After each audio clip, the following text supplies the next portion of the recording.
at that point, you're not there to play it safe. Like if you're not taking risks, you're not competing. It's empowering. I mean, anybody who's done a CrossFit workout, you finish your CrossFit workout and you're like, I'm on top of the world. Yeah. Like a hunger for competition and like that super intense structure, routine. I still had that desire. Listen to the way people feel and the motivations for doing the things that they did.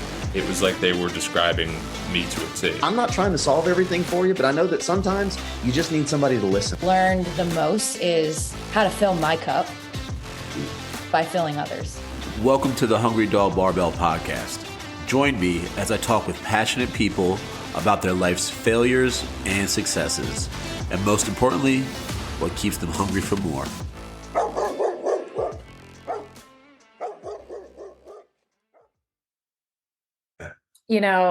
I do love the sport. I always have loved the sport. It's what brought me to weightlifting, right? I never would have picked up a barbell if it wasn't for CrossFit. But there's so much more to it that we can get into that I just love about. I love the sport, and I also love CrossFit as what it's meant to do, and that's to help change people's lives. Right.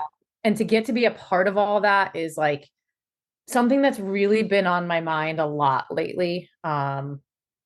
As far as being, part of this change for people and getting to just be maybe a small part of their story, but, down the road, they're living 10 years longer. They're picking up their grandkids. You know what I mean? Like all that stuff that I can kind of see because of social media. Right.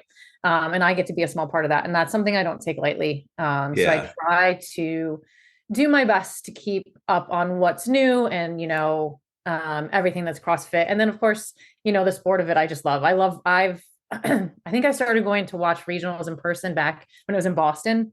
Oh, the Northeast one. Yeah, when it was outside. So like, it was like ground roots, like Matt Fraser didn't like, it was like his first regionals and we're all like, wow, this guy's kind of good. Right. Yeah. That's exactly what like the buzz was. But we're like, all right, well, maybe he needs to work on his fitness a little bit. And then he becomes like the fifth, like 5-time world champion. But, and so I've been watching people, move and the sport elevate, especially the female side.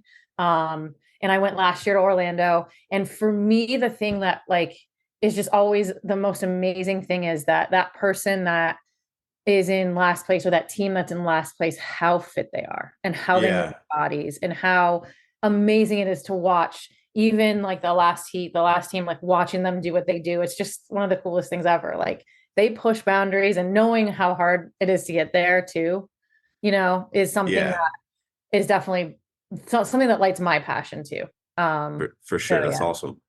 I think that some of the like the biggest separator between like semifinal level athlete and like the fittest people in all of our affiliates worldwide is like those people are willing to push past like the hurt so far, like just willing to be in so much pain while you're training. The fun stuff has gone out the window a long time ago for them.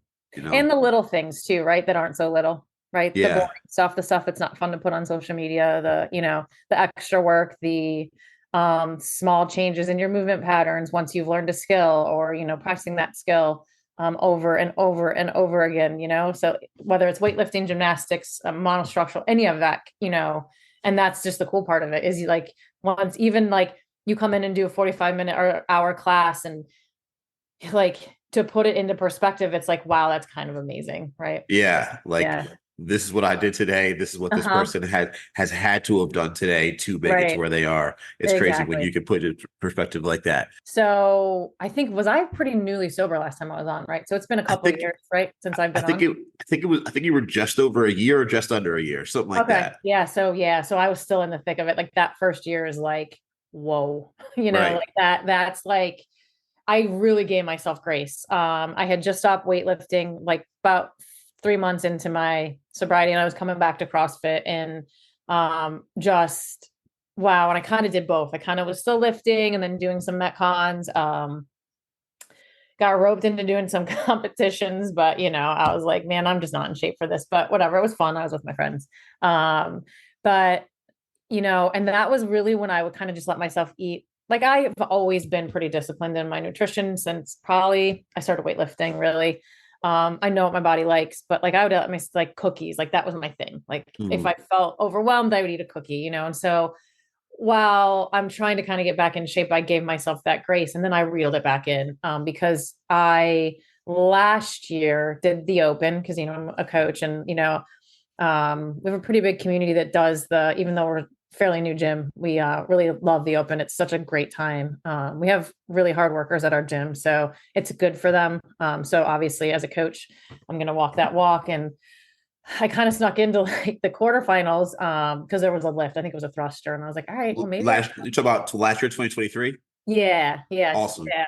Yeah. Which is awesome. And then I did really well in the quarterfinals. And I'm like, you know what? Like that, I do enjoy being competitive. I remembered kind of like who I was because you get lost, right? You kind of mourn who you were as someone that drank and did all that. While there was mostly bad, there's some good, right? Like that you had fun and like it wasn't all like, terrible. It was just like the repercussions, obviously.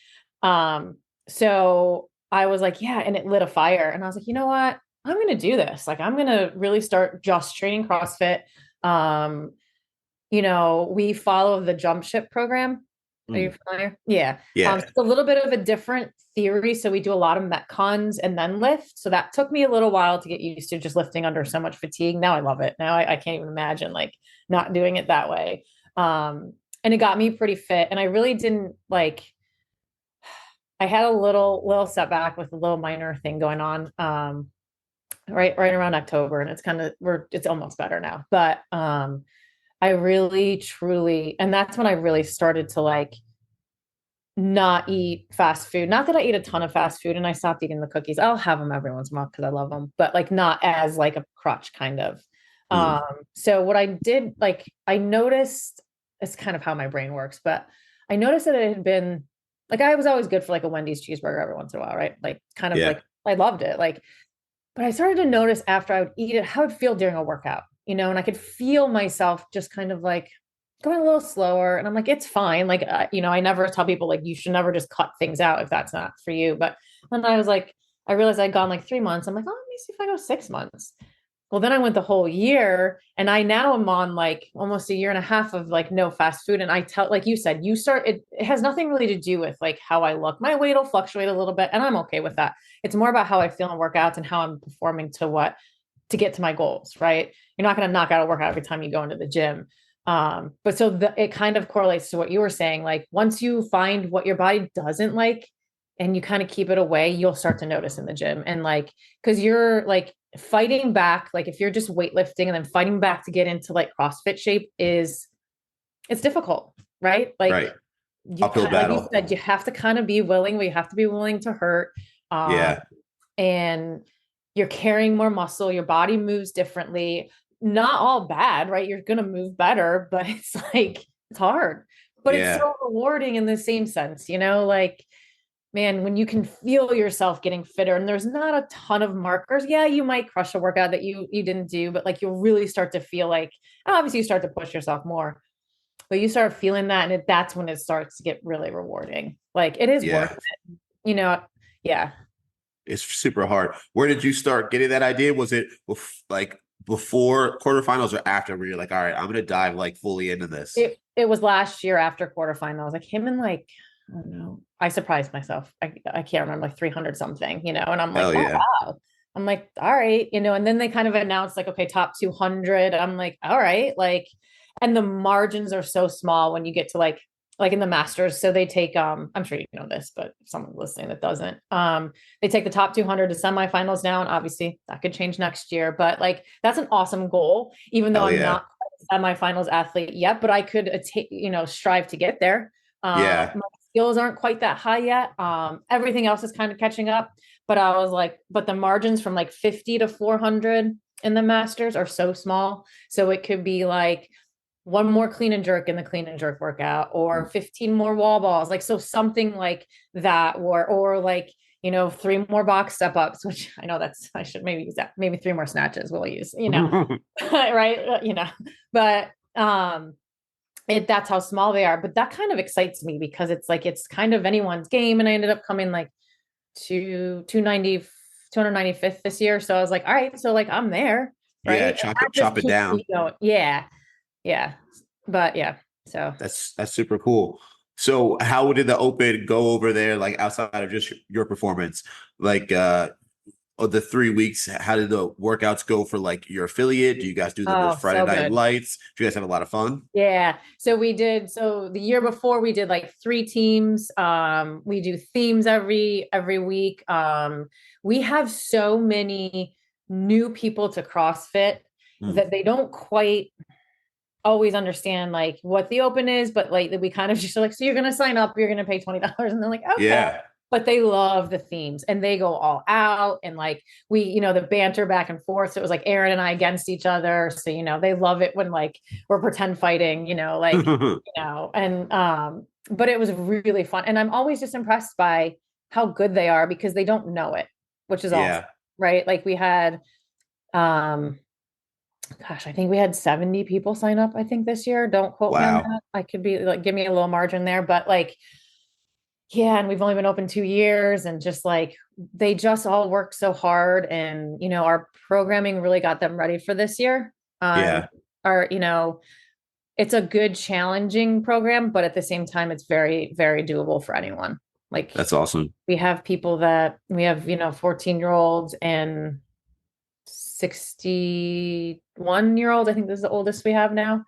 And everyone, just did amazing. Like, and they come in and they work hard. And I say that to Aaron all the time. I've been around CrossFit for a while, and I said, it's funny because they don't even know they're working hard, if that makes sense. They kind of like come in and just all go, so hard. And I'm like, wow, this is so cool. Like, sometimes we're like, okay, this today, we're not going to lift as heavy. And they're all like, what? Or like, we're going to pull back just a little bit in this Metcon. This is just a just move one. And they're like, okay.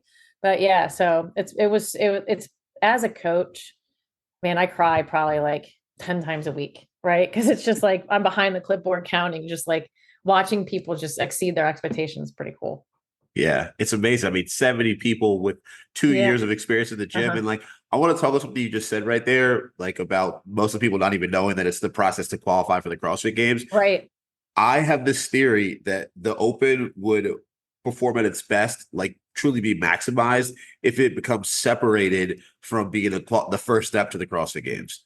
I think that it would truly exist as the best thing for CrossFit if the Open was separate from the first stage. Like it's still just our yearly checkup. It's our yearly physical for everyone out there that does CrossFit. They can participate in. Ideally, you would also have games athletes participate, but the CrossFit Games is going to start somewhere else. Right, or like a separate, maybe. I guess that'd be more for them to do, but like, still have the games athletes like promote it and maybe do the announcements and do the workouts maybe, but like give them a different funnel to get, to the next level. Or I mean, you just look at like what Savon did. Savon and all those dudes with the Kill Taylor every week in the quarterfinals. I mean, like I was invested in that, like it doesn't have to be just games athletes only that are doing the workouts that we can follow along with for us to be invested. If it's people that we have like some sort of like even online relationships with, like, or they have people coming on from the community, regular people going on there and trying to go like virtually one-on-one. Like that right there is proof positive that like we could get investment in the community without there having to be like Rich Froning's, Matt Frazier's, and Tia's at the head of something. Right. And honestly, my husband watches it with me, loves it. Now he's CrossFit by default, and he'll go to the stuff with me, and he's done it a couple years here and there, but obviously we watch it. Like, it's something we watch together because it is so awesome. It's so funny. Like just the camaraderie. And then like this week, the guy beating Taylor, but watching all their reactions and like just giving people an opportunity giving them that platform to be like, to get the community involved. And I think you're right. I think that really could create more of an outreach, or even like what they did for quarterfinals, got some other people watching, right? Yeah. Like, it's the next level of what the CrossFit Games used to do, like with the Open announcements, where they would have a heat of like regular people going. It's the next level of that, Yeah, absolutely. And I think getting more creative in that realm, because the possibilities really are endless, right? Getting people to understand the difference between CrossFit as a sport and CrossFit as a methodology is super important. you never want to water down, because CrossFit isn't easy, but it's effective. Right. And I think the biggest thing there's two things, but I think for me as a coach, like, the community is so important. You could go and you could do these workouts pretty much anywhere, right? But what I see is people stepping up for each other. When you take a step back, right, you create this community, you kind of let it grow and mold, and you hope that it turns into this amazing thing. And just, it really has where we're at here. And just, if someone has a baby, people are like, hey, we'll help you do this. Or if someone, maybe is not going through the best time in their life, maybe going through a divorce, they have somewhere to go that people are like, hey, we got you. Or, people are stressed out with their jobs and they come in for that hour and they're next to the person, they're all doing burpees together, or, and that does help. You live longer. Right. My mentor commented on one of my stories. And she just said, I love the fun you guys have. And it was just like us being goofy. And I said, we really do have fun. And she said, I love that, Amy. As healthy and as strong as you are, nothing equals longevity more than community and laughter. You have it all. So, even someone that doesn't CrossFit, she doesn't really understand what it is. She was able to see that, like, and that's so profound to me. Like, it is true. Even on my darkest days, when I really, truly would have probably just stayed in the house, I drove myself to the gym because I knew that someone would be there. Whether I probably never even knew I was having a bad day, but like, just knowing that they're there, right? And having that. So that's why I do think the price point for CrossFit should be what it is and be expensive.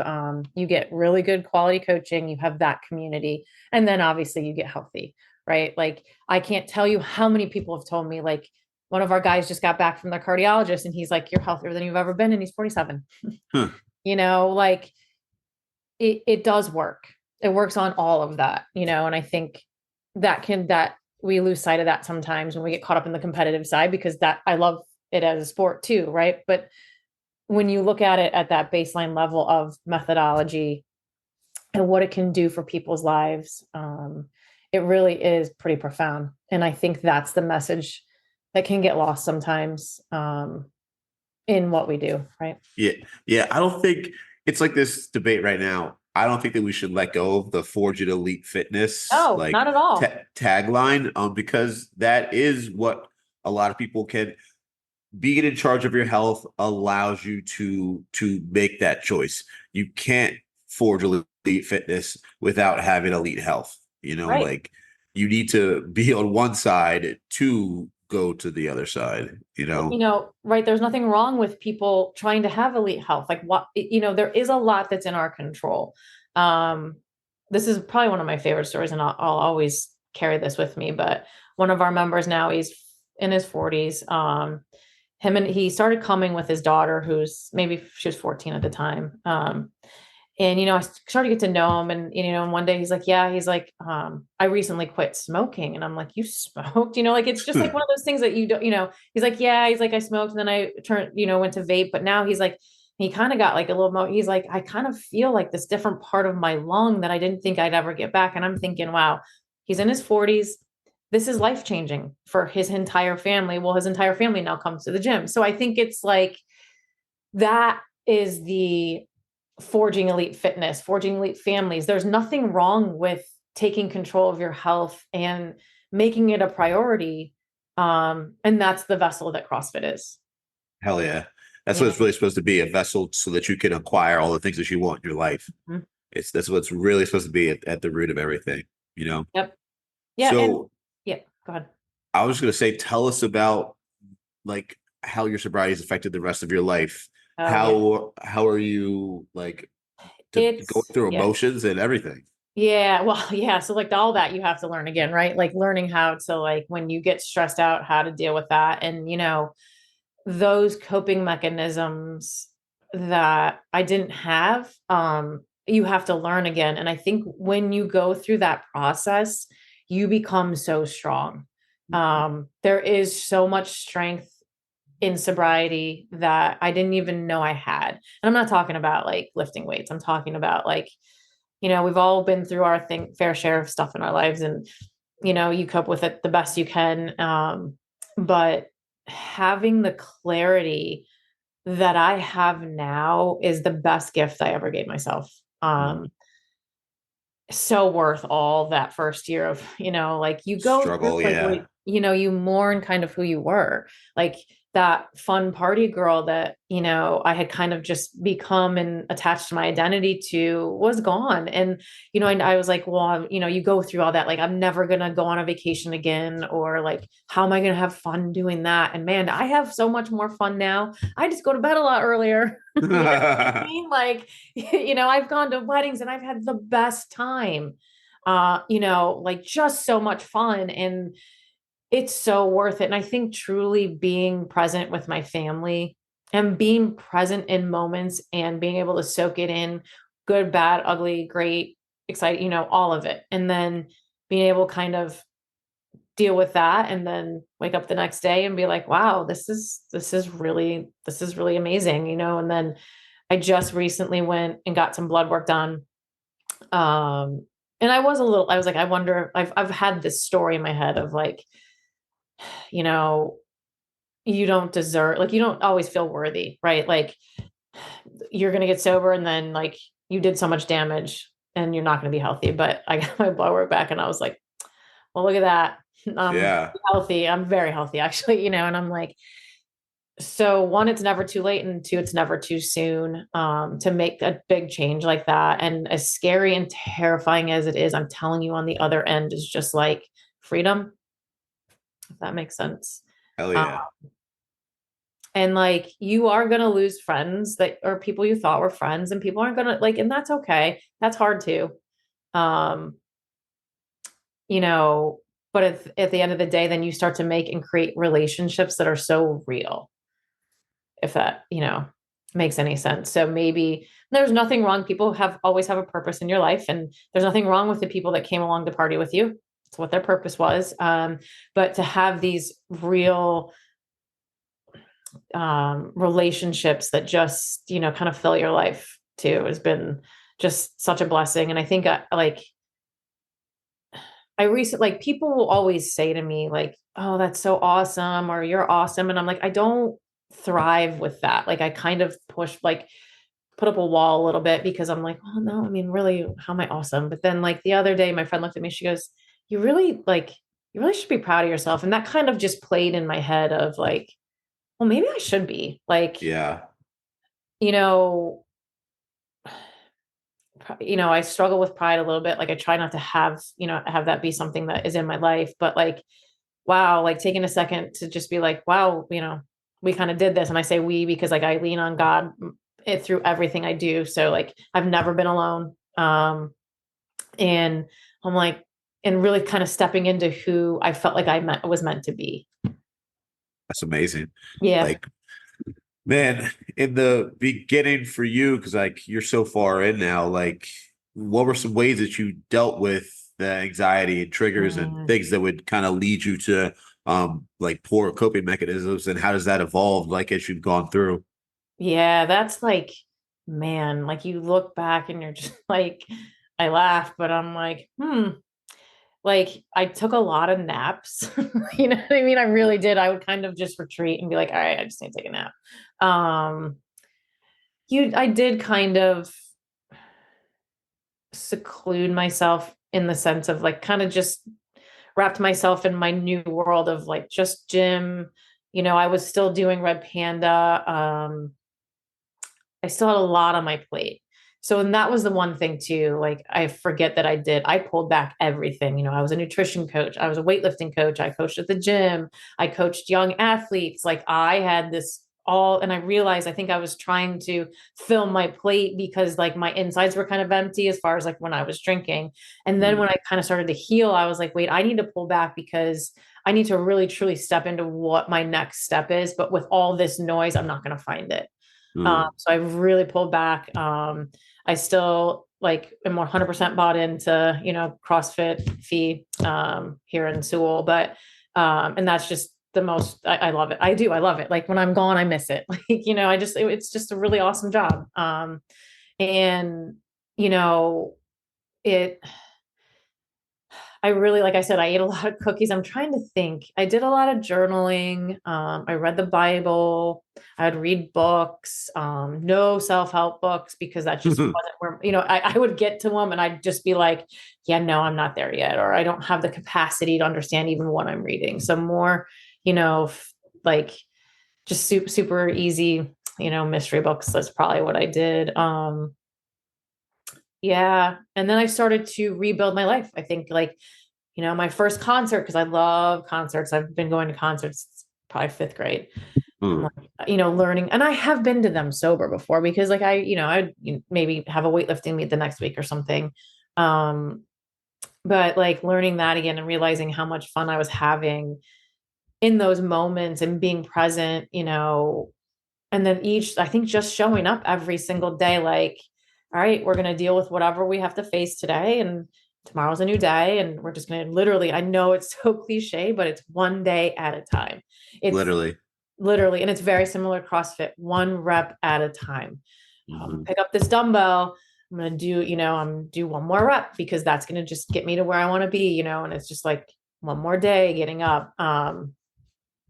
You definitely go through some like physiological changes too. Like, you have like dreams that you were drinking again or, all that stuff. But I think I had seen you at your competition and when I hit 900 days, it was very emotional and I wasn't really ready for that. And I don't know why. Like, I don't know if it's just the concept of, wow, I spent 900 days sober. Wow. And here I am. And I'm like, pretty good. Right. Like, why that number of all the like milestones that you kind of I was going to ask you, do you have any like mental milestones? Because like there's the ones I think that was it. I apparently that I didn't even know I had because when I got the note, I just started crying. I was like, oh my God, I did it. Like 900 days. Like, they always say 90 days. Like you can do 90 days, you should be good. But man, it's still like 6 months. I was like, oh, I don't know about this, like I'm still doing it. Yeah. Yeah. Like still going through it, but and then, also everyone else getting used to me, being sober because that was new for them too, including my family. I think, my older son had the party mom. My younger son has a sober mom. So they're 6.5 years apart. They really do have two different moms, and neither one is better than the other. It's just like, I think my older one was kind of, a little resistant because that's the mom he knew, right? Now he's one of my biggest supporters, right? And hopefully I can lead for them and show them that you can have an amazing life without having alcohol in it. Yeah, that's amazing. And like, if you want to drink, like, that's what I tell people all the time. I'm like, it doesn't offend me. If I like get overwhelmed, I leave, which is the beauty. And I've become so strong in that too. I was recently away and we were waiting for our table and they wanted to sit in the bar. It was crowded. And I was like, I just smiled because I was like, I can go sit outside. Right. I don't have to be in here. I will, when they call our table, I will come in. I'm going to go sit outside and enjoy the beautiful sunset that's happening right now. And I'm fine. Like, I'm not mad. I'm not upset. I just don't have to be here anymore. And that, I think learning those things has been so freeing. Like, wow, like you can just step outside or you don't have to go or you can leave. And a lot of times I'm like, half the time they won't even remember I left. So sometimes I just leave, Right. It's just like, but that's great. I mean, you've developed those tools for yourself to be able to cope. And that's everything that we're talking about right now, Right. Yeah, for sure. And it's definitely, it's now become more so ingrained that I don't even think about it anymore. I would drink kind of those non-alcoholic beers because I thought I missed it, but then I kind of realized I'm like, I don't know if I even really like those. Like, they're great. Like, the company did a good job. They taste real. I was like, am I just drinking them because like that's what you did? And then I'm like, yeah, I don't even miss that. And like, it's kind of freeing to be like, I don't need any of that. Like, I could just be present. Yeah, that's awesome. Yeah, drink a glass of water because that's what I like to drink. Yeah. I mean, I think what you're talking about before, like with the pride and not wanting to have that be a big motivator and a big part of your life, man. It's like so many people, they deal with like survivor's remorse or something that's attached to that, Yeah. like as the person that was able to get out. Right. It's hard to like look at yourself and you feel that shame, like Yes. when you are able to get back to clarity, because now you have emotions involved with everything again. You're letting yourself be open to feeling the good and the bad, Right. But man, we have to like allow space for people to congratulate us because Yeah. they are sharing in our successes because they are dealing with something on their own that they're like, okay, I need some of their strength to be able to deal with this, Right. because I deal with that too, man. Like just not acknowledging for so long substance abuse issues and all the different things Right. that like you have to allow other people the space to be like, okay, I need some of your strength, Yeah. And I think too, that's,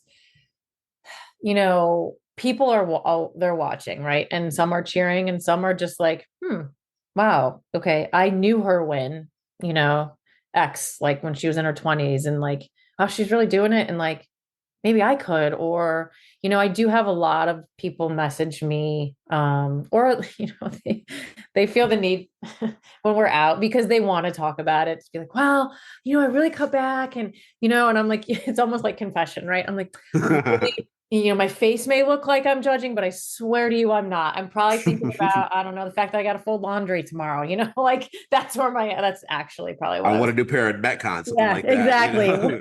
What's the workout tomorrow? Do I have to run?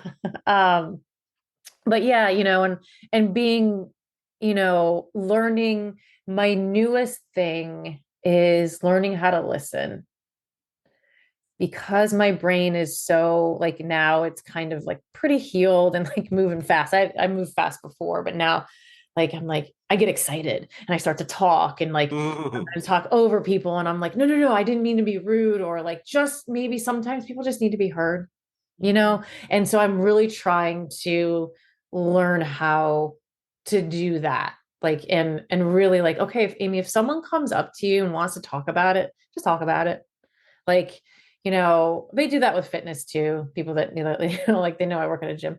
Oh, I really have been meaning to work out. I'm like, it's okay. Like, like it's kind of like, I really think it would be great. Like, do what you can do. Like, go for a 10-minute walk. That's working out, like it's, you like, but again, people want to be seen, heard, and I think that as a coach is such a good skill to have, is being able to hear people when they talk and slow down and let there be a little bit of silence sometimes when you're conversing, maybe not on a podcast, but when you're conversing and kind of reading them and being there for them. And if they want to talk about drinking, that's great. Like we could do it. Like, and I hold back a lot too, because like you never want to point a finger at someone, especially if they're struggling, right?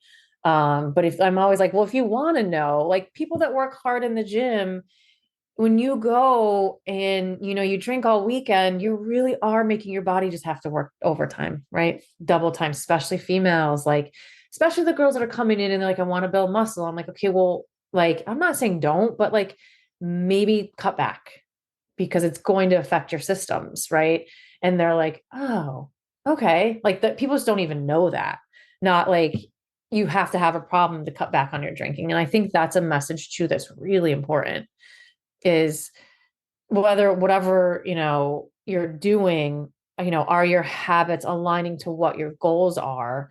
And, there can be balance. I unfortunately don't have that skill. I tried for years and it's just not there for me. So like I have to cut it out and I'm way better because of it. I'm healthier.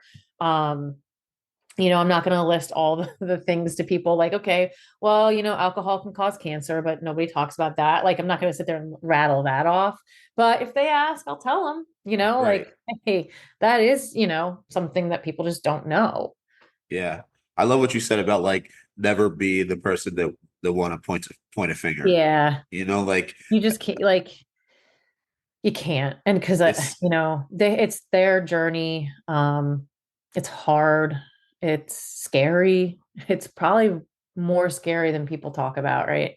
For right. all the reasons I listed, but like, you're letting go of something that was there for a long time.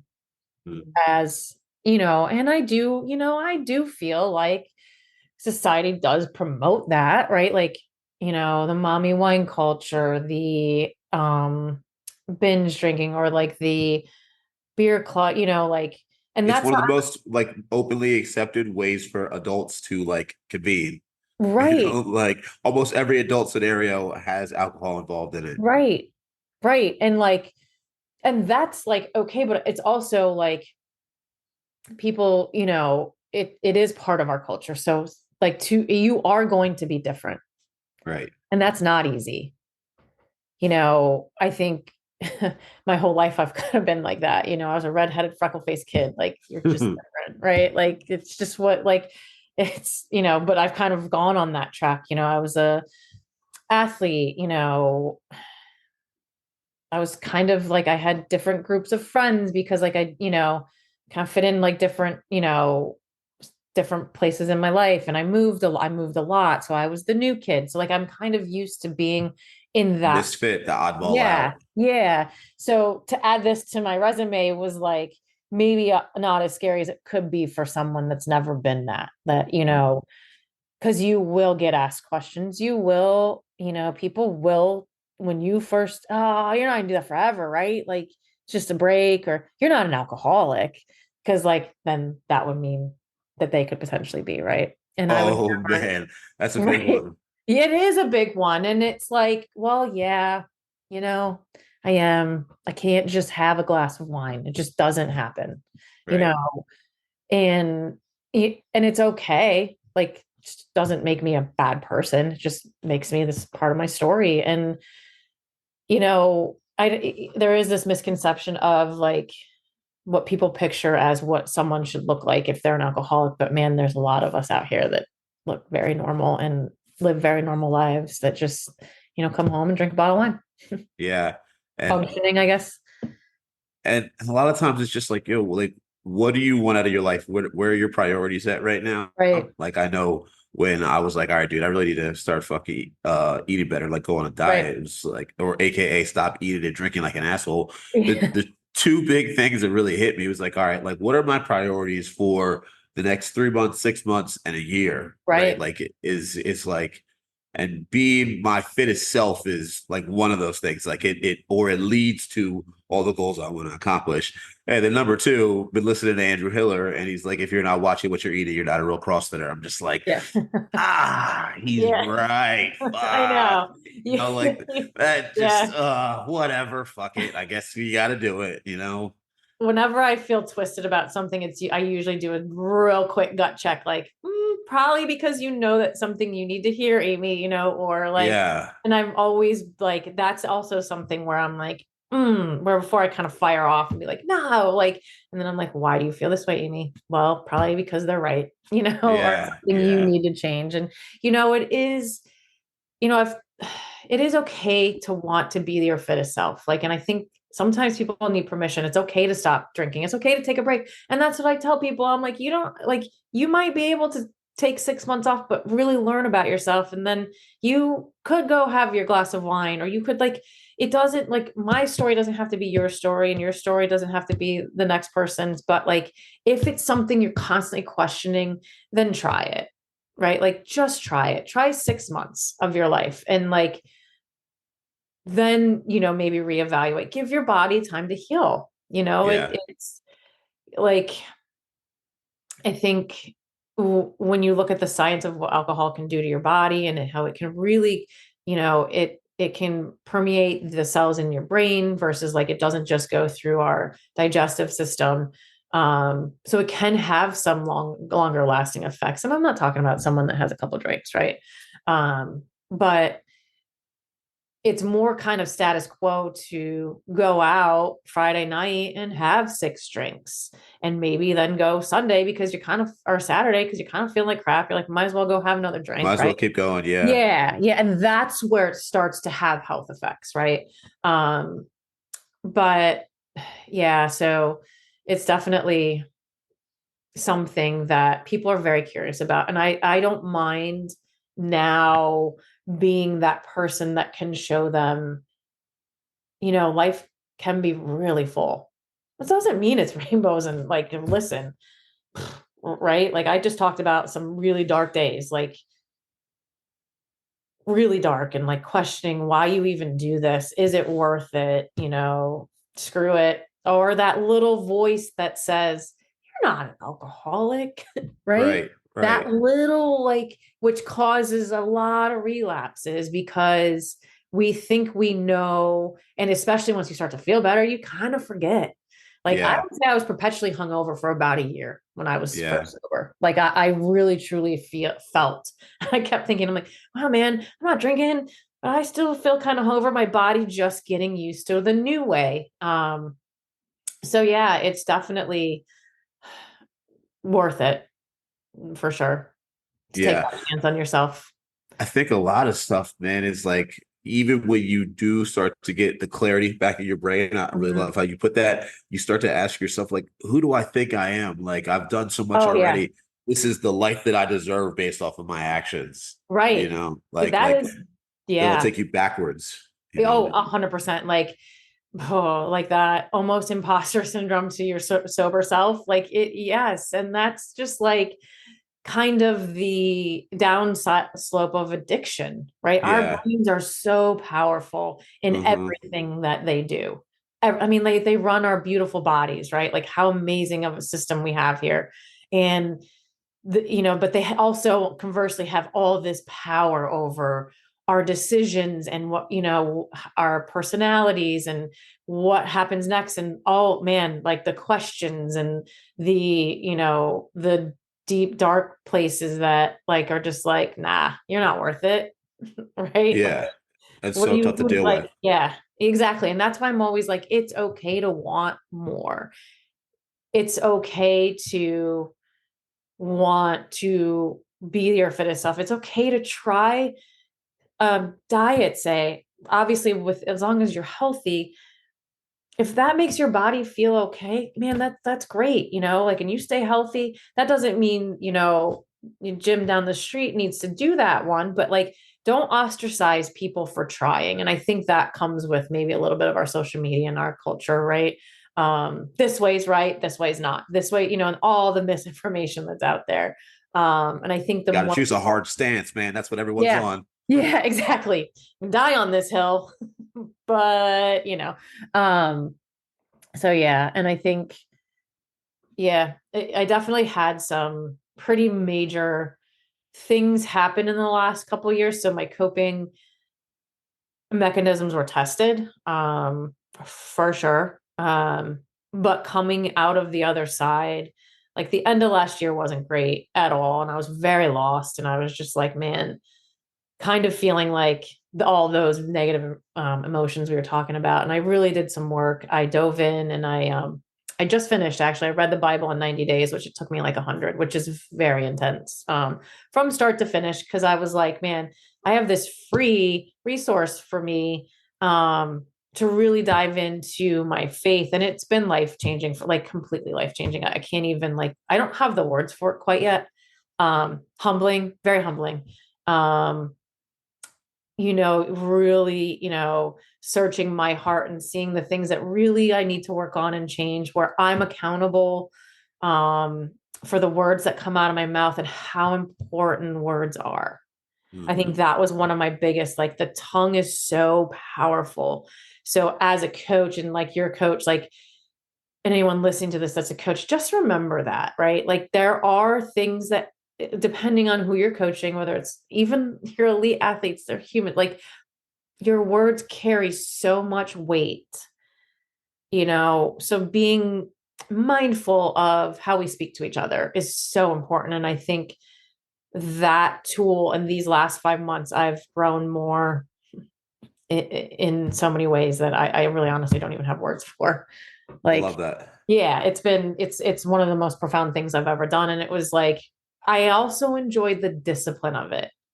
I love discipline. I just thrive in that. Like I try to be Mhm. like more like loose and like, okay, I'm just not gonna have a schedule. But then I'm just like, I actually do really good in that. Like, getting up every morning and spending 45 minutes. That was like my job. Like that's kind of the way I took it. Right. And like really diving in and like spending all that time really reading it. Cause I never read it front to back.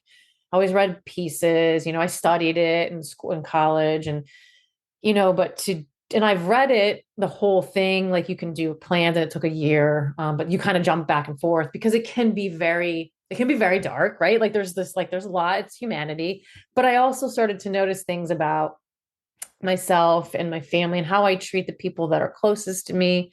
And like really, truly learning how to love every human, meeting them where they're at and understanding what love means. Love can mean discipline, like with my children, Yeah. with my athletes, with some of the people that are in my life. Like, it, it's definitely made me a much better coach. And I'm kind of excited to see like where I go now as far as my coaching.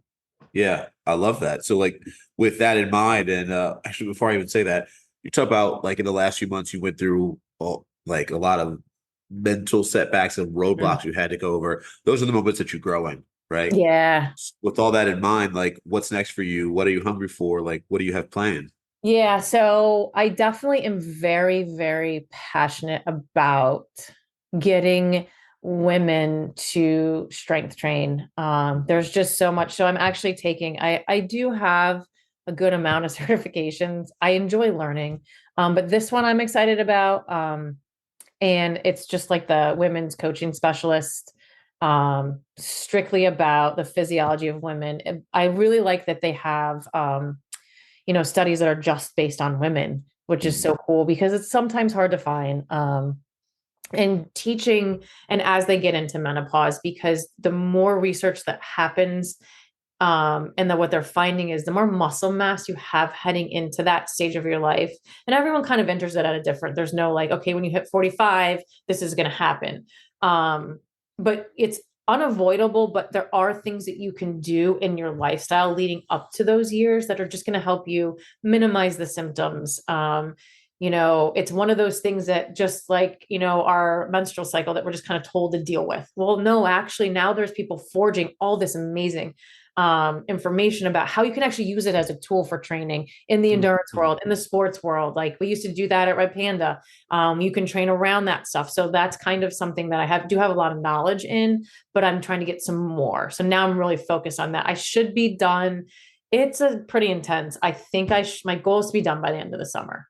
And then what I do with that, I haven't quite decided, how I can reach the most women, but not get burned out, because I mean, like it's an industry where you can really get burned out. And I was very burned out at the end of last year. I was done. You don't want to sacrifice yourself in trying to help others, because then you can't maximize how many people you can help. Yeah. And I think too, I've been a coach a long time, right? And two things here that I think are really important. One, people that we coach can put us on pedestals. And sometimes they forget we're human beings and we make mistakes.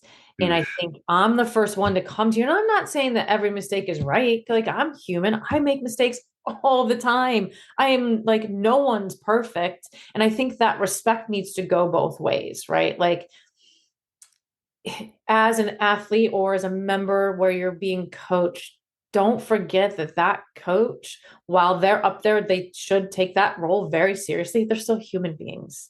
Sure. And we make mistakes and we're flawed and we're learning just like you are. And I think that's what keeps the good coaches because like obviously the barrier to entry to our world is pretty low, but the good ones stay long, right? Like because the cream will rise to the top. That's what the last one said. Yeah. And like it's such an art that there's not a class you can take. You just have to get your reps in, right? Like you have to have the stuff happen where you have those athletes that you don't jive with, or that, end on bad terms, or, it's not what you thought it was going to be. The respect didn't go both ways. And that could happen too with a coach to an athlete. Like, obviously we hear that all the time. Like it's a very important role to play in people's lives.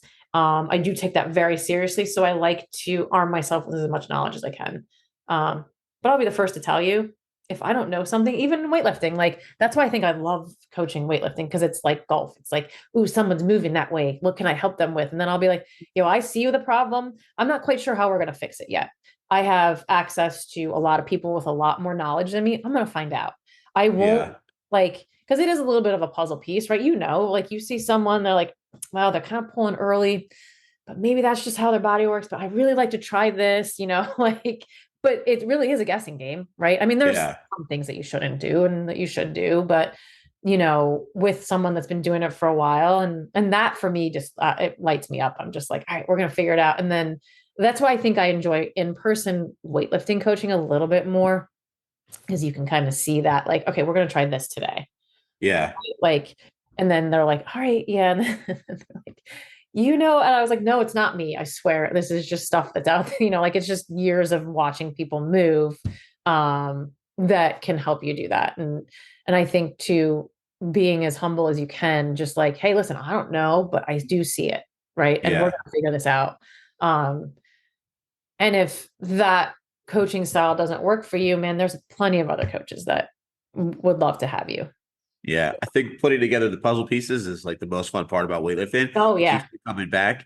And if people out there are working with coaches that have a lot of like, this is the only way to do things, I think athletes like that flame out pretty quickly, Yeah, the absolutes, right? It's not a hard rule, but that's just kind of how it goes. Yeah. And like two, I think, and this is something that's happened to me maybe like 3 times in the last 6 months, where someone's like, what do you do for a living? And I used to downplay it. I used to be like, I'm just a coach. And then like, I really started to dive into, wow. And Aaron and I talk about this all the time, and it's said in the most humblest of ways, but like, we get to help people change their lives, and we get to be a part of that. That's really cool. And honestly, coaches should probably make a lot more money, right? Yeah. We're helping people become healthy without being on medication, without doing anything too drastic, and then, really truly getting fit. And I think like, I was just, down in Florida, and, this older lady started talking to me, and she's like, oh, that's all you do for a living. And, I didn't get offended, because I'm like, she doesn't understand, but it really sat with me for a while. And I'm like, man, that's not, I want to take the word just out of it. Like, I am proud to be a coach. I have spent years learning this craft. I have coached many different sports. It all comes down to how you interact with people. But that role, if you look back, think about in your life, the people that have impacted you the most, you're probably going to say a coach somewhere. For sure.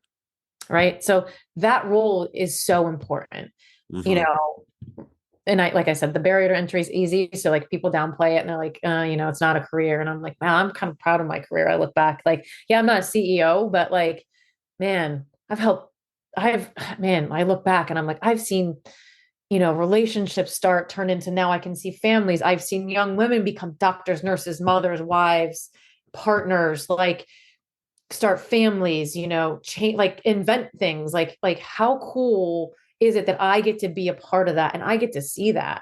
Right. Oh man. Yeah. You get to watch and influence dozens of lives every day on a personal level, not like first or second entry, like right on a personal level. So it's amazing. Yeah. So Ames, it's been another great conversation, man. And awesome. I'm super excited for you to continue on with learning. And like, I'm excited to see where you go with like the mission to put more barbells in the hands of like women athletes all over the world, and just help them strengthen themselves, whether it be mind, body, or spirit. Like that confidence, man. Yeah, like that's kind of where all roads are leading for you right now, man. And I love that. I'm excited to watch journeys like that. And I'm sure once you announce something, once you get that next step on, like, all right, this is what I want to do with this, like you'll be back on the podcast, and we'll be sure helping you share that message out there, dude. Awesome. Thank you.